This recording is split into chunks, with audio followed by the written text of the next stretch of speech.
I started meditating when I was 16 years old.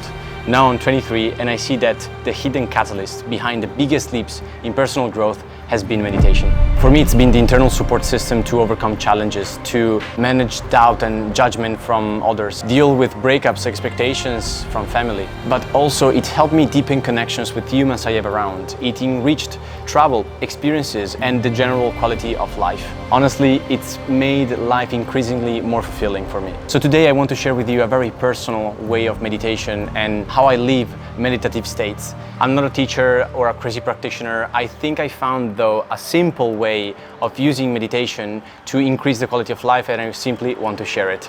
And I will start from how I discovered meditation, a little backstory, how I actually meditate, and finally, why and how I find value in meditation. So the story of me discovering meditation is quite odd because I was 16, I was in my brother's apartment in London. And I simply was going through the Play Store in my old Huawei, and I found this like orange bubble on the Play Store, and I got curious. And it's called Headspace. I downloaded the app and I started doing the first session. It was a meditative, kind of like guided meditation. And the teacher, Andy, I think, which is also the founder, was taking me with this soothing voice into a meditative state. And I started feeling sensations and listening to my breath and other things and other details like that. But in the same week, I was also in Camden Town and I met a monk, an Italian monk, I think, and he was doing an experience right there in London. And he gave me a book, he gifted me a book. But to this day, I lost completely the book, but he told me, keep exploring, especially meditation and the spiritual side, understanding how my body felt, emotions and breathing and so on. And so I did. With that simple experience, I started meditating once every 2 weeks, once every week, and gradually started picking up because of a lot of the self-help industry was talking also about meditation. And one of my biggest mentors when I was 17, 18 was Nelson Quest. And so he was meditating and I started meditating every day. It also started a daily challenge. And so for 370 days, I kept doing it for at least 1 minute, but usually between 5 and 10 every single day. This is actually the screenshot from Headspace I'm going to show you. I still have it on the phone. But before going into actually how I meditate, I have some notes about what is meditation for me. Going beyond probably more correct definitions, for me it's a personal tool to increase the quality and the depth of life. And I don't make it a performance-based activity, but for me it's metaphorically like an old friend you can always come back to and have a nice conversation and feel refreshed after. So it's a tool that you can use and have better energy and more clarity and just more wisdom. Here, I think that's why I believe meditation can seem complicated, can seem very hard, but the easier you make it, the easier it is for you to actually do on the daily practice, the better it's going to be for your quality of life and you're going to build a habit. And for me, to make it easier also for you, I found a couple of them that were super helpful. The first and easiest is the walking meditation. Why is this easier? Because you can include this in already what you do every day. You walk. So instead of having the headphones with you or the phone or getting distracted all the time or having to be on a phone call, focus on how I feel when I walk, like the feet touching the floor and then like losing grip with the shoe. Then I also think about the sensations like the clothing on my body, like pants, the shirt. And then I feel the wind, the temperature, how it is, how my body feels in general. And so while you are basically taking a walk, you can also be in a meditative state. Instead of just focusing on the vision, you can also look at the surrounding and notice something different. So the goal here is to both feel your body, but also find details that are around you that you never found. So let me do an example. I realize right in front of me, there's a beautiful little temple or a sort of structure that I didn't see. And I didn't look at it and I didn't give it attention. And so now I realize that's a new perspective around me. And so that's why I think walking meditation is easier for everybody, because you just take a walk and you look around and you feel your body. That's already a meditative state that can help you in your daily practice. Now, I want to share with you the second type of meditation that helped me so much. I call it the views. It's like a visualization of a place, of a context that helps you position yourself distant from thoughts. So instead of being in this kind of like washing machine with all your thoughts rolling around and being stressed about it, you create separation. There's three views that I focus on most of the time. The first one is the river. I actually have a river right here, so I'm probably gonna take a meditation really doing it. You think of a river flowing, like you close your eyes, you have a river flowing in front of you, and the river is the flow of thoughts passing by.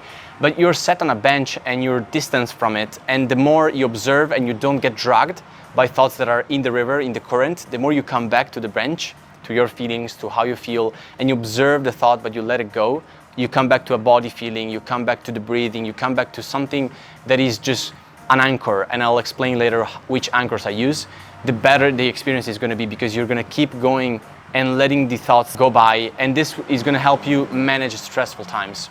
The second one is the canyon, or I call it the desert view. Imagine there's a highway in a red desert and you're very far from it on a bench, and the more you spend time, the more cars pass by, which are the thoughts, the more the bench goes further away.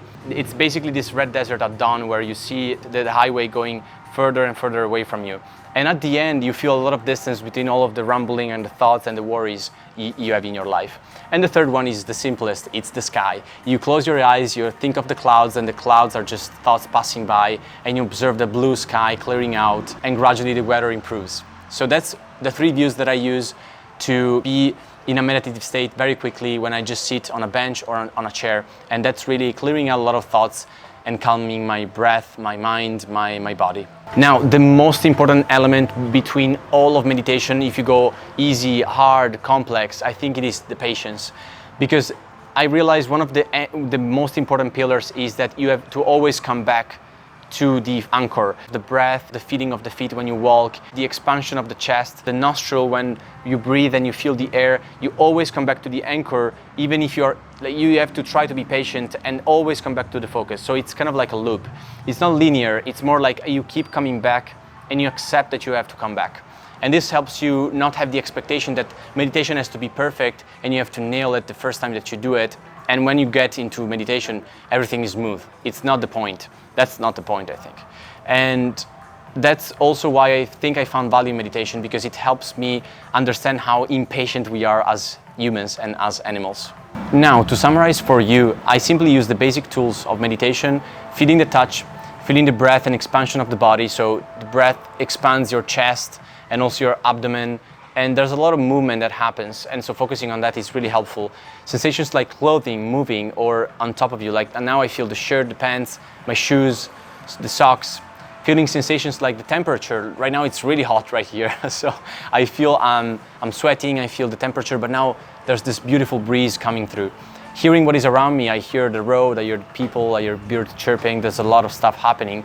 And then I feel the emotions rather than getting lost in them and getting into the river and sinking and getting taken with the current. So this is what I use when I think about practice. I come back to these anchors because even if I have like 2 minutes during a day when I'm very stressed, I try to find one of these sensations and breathe with them.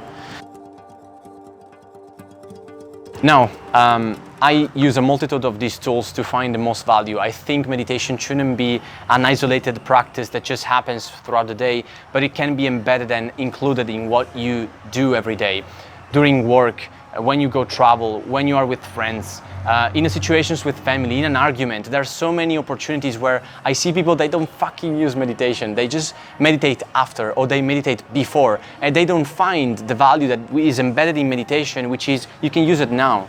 For example, for me, I'm traveling the Philippines, and yesterday night I used a meditative state because I was, at 2 a.m. after a beautiful day at the beach.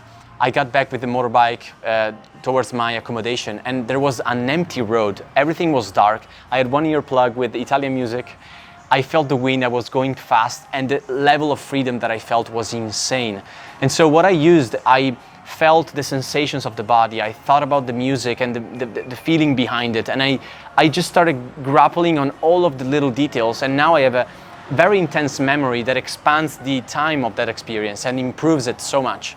And so for me, that's an example. Like even in travel, even on a motorbike, you can have a meditative state, in my opinion. And so it's not a tool that is just for those guys that are spiritual, those guys that do yoga. It's for everybody, and it can increase the depth of your life, the depth of your relationships, the experience.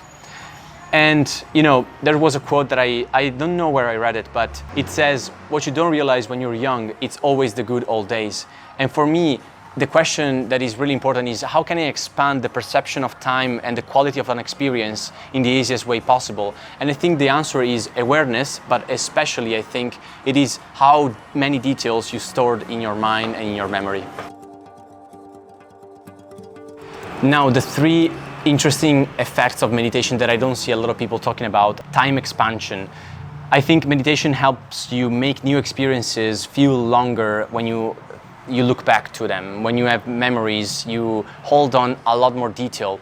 And you're not losing from the experience, you're just gaining and accruing more. The problem is when you're overthinking and you want to have it all during the moment, and you try to find, with the meditative state, the solution to actually experience something like awe or happiness or enjoyment. So I think there has to be a natural experience of, oh, I really enjoyed this moment. And sometimes I say to myself, I will probably look back to this moment in my future. And so what I do is, in that moment, I can grasp more detail with the awareness and with the level of detail that you can spot and save for yourself in a meditative state. Now, the second is emergency meditation. So in emotional times, losing someone, being incredibly angry, having huge arguments, being stressed at work, dealing with the biggest challenges of our life, I think calling an emergency meditation is so important, because it gives you the foundation of knowing what's happening and why. And you can go deep into the reason and the inner child and talk with them. And so you don't leave stuff behind. You don't leave emotional stones unturned, in a sense. And for me, that's important, because I don't want to repress feelings. I don't want to repress emotions. I want to feel sadness. I want to go, and if there's grief, I recently lost my dog, for example, and going through that experience with a meditative mind and an ability to go into that state and to be aware was super helpful to improve the experience and to grieve properly. And when you're angry, you can still communicate better, even if you're angry, if you can process that situation. And we're humans, so emotions can be there. It's just a level up, I think. It's just helping in those crucial moments to have a meditation and to help you make a better experience, even if it's a negative or a positive emotion that you're feeling at that moment. One of the most important goals that I try to reach with meditation is deepening connection with strangers, with a partner, with friends, with family.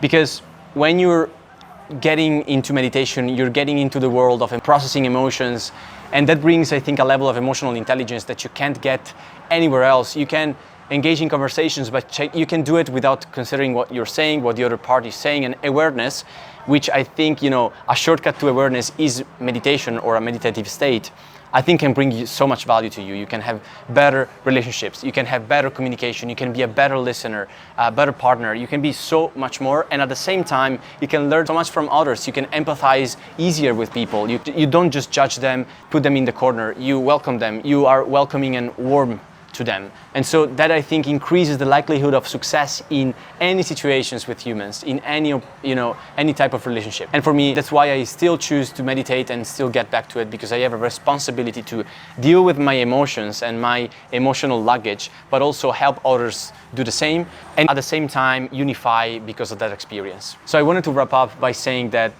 there's already countless resources, videos, tutorials on how to meditate. That's not what I wanted to do. What I wanted to share is just my personal experience and how I simplified, I think, the process. But I think one interesting thing to mention is the negative. Overthinking and going to basically overanalyze, calling it meditation, the overthinking is going to create a negative spiral loop where you can't experience the present moment, you completely lose grasp of everything, you increase worry, and you go into fight or flight mode more often than you want. So there is, I think, a very thin line between meditating in the right way, in the right moment, and meditating when it's not necessary, where you can just be in awe and experience life. And after, if you want to enrich it, you can think of adding layers to it. But I think the recipe of being in an overthinking state and starting to overanalyze and not really, for example, find a proper anchor for that moment, like the breath to calm you down, and you think about emotions and you get lost in that, I think meditation can be an entry point to a lot of stress and overwhelm, and maybe it can't help you in some moments, and just time is required. So with that note, I hope that sharing my experience was useful to you. I think you can find a lot of videos, a lot of resources on how to meditate. If you are curious about how I do it or other stuff that are around meditation, for sure, please ask with a comment. I hope to see you in the next episode where I share some of the experiences and some of the practice that I use to increase and have a better and more fulfilling human life. And as always, with love for humans, by humans. See you in the next one, guys.